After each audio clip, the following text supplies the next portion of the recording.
Praise the Lord, அல்லேலூயா. இயேசுவின் இனிய நாமத்தில் வாழ்த்துக்கள். இந்த காலையில் உங்களை சந்திக்கிறது ரொம்ப சந்தோஷம். கர்த்தர் தாமே உங்களை ஆசீர்வதிப்பாராக. அப்போஸ்தலனாகிய பவுல் தீமோத்தேயுவுக்கு எழுதின 1வது நிருபம் 2ஆம் அதிகாரம் 4வது வசனம். எல்லா மனுஷரும் ரட்சிக்கப்படவும் சத்தியத்தை அறிகிற அறிவை அடையவும் அவர் சித்தமுள்ளவராக இருக்கிறார். வேதம் என்ன சொல்லுது? எல்லா மனுஷரும் ரட்சிக்கப்படணும். கர்த்தருக்கு ஸ்தோத்திரம். எல்லா மனுஷரும் ரட்சிக்கப்படணும். ஆண்டவர் நாமத்துக்கு மகிமையும் கனமும் உண்டாவதாக. எல்லா மனுஷரும் ரட்சிக்கப்பட.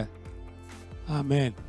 நம்முடைய பெரிய ஜெபங்களில் ஒரு முக்கியமான ஜெபம் என்னென்னா, எல்லாரும் எப்படியாவது ரட்சிக்கப்படணும், எல்லாரும் எப்படியாவது மனம் திரும்பணும், எல்லாரும் எப்படியாவது இயேசுவை ஏற்றுக்கொள்ளணும், எல்லாரும் எப்படியாவது பரலோகத்தின் பிள்ளைகளாக மாறணும், எல்லாரும் எப்படியாவது ஆண்டவரை பின்பற்றுகிற மனிதர்களாக இருக்கணும்.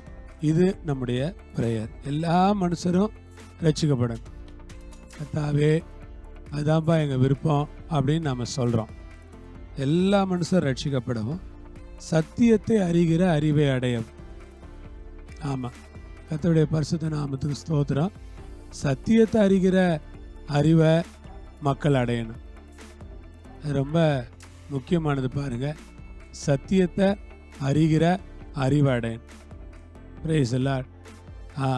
சமுத்திரம் ஜலத்தினால் நிறைந்திருப்பது போல பூமி கர்த்தரை அறிகிற அறிவினால் நிறைந்திருக்கும்னு வேதம் சொல்லுது.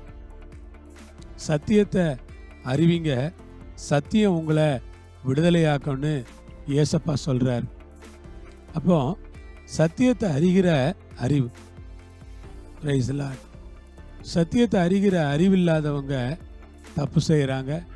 சத்தியத்தை அறிகிற அறிவில்லாதவங்க பாவ வழிகளுக்கு போகிறாங்க. சத்தியத்தை அறிகிற அறிவில்லாதவங்க கெட்ட காரியங்களில் ஈடுபடுறாங்க. சத்தியத்தை அறிகிற அறிவில்லாதவங்க கெட்ட விஷயங்களை செய்கிறாங்க. நம்ம சத்தியத்தை அறிகிற அறிவை அடைய ஆண்டவர் சித்தமுள்ளவராக இருக்கிறார். இப்போது நாம் வாழுகிற சென்னை பட்டணத்துக்காக, தமிழ்நாட்டிற்காக, இந்திய தேசத்திற்காக நாம் என்ன ஜெபம் பண்ண வேண்டும் என்றால், இந்தியாவில் இருக்கிற எல்லோரும் ரட்சிக்கப்பட வேண்டும் ஆண்டவரே. சத்தியத்தை அறிகிற அறிவை அடைய வேண்டும் ஆண்டவரே. இதுதான் உம்முடைய சித்தம். இந்த சித்தத்தை நிறைவேற்றும். ஆமென். அப்படியே ஜெபம் பண்ணலாமா? பரலோகத்தில் இருக்கிற எங்கள் தேவனே, எல்லா மனுஷருக்காகவும் ஜெபம் பண்ணுறோம். எல்லா மனுஷரும் ரட்சிக்கப்படணும்னு ஜெபம் பண்ணுறோம்.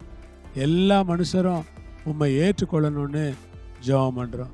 எல்லா மனுஷரும் உம்மை பின்பற்றணும்னு ஜெபம் பண்ணுறோம். சத்தியத்தை அறிகிற அறிவை அடையவும் நீங்கள் சித்தமுள்ளவராக இருக்கிறீங்களே.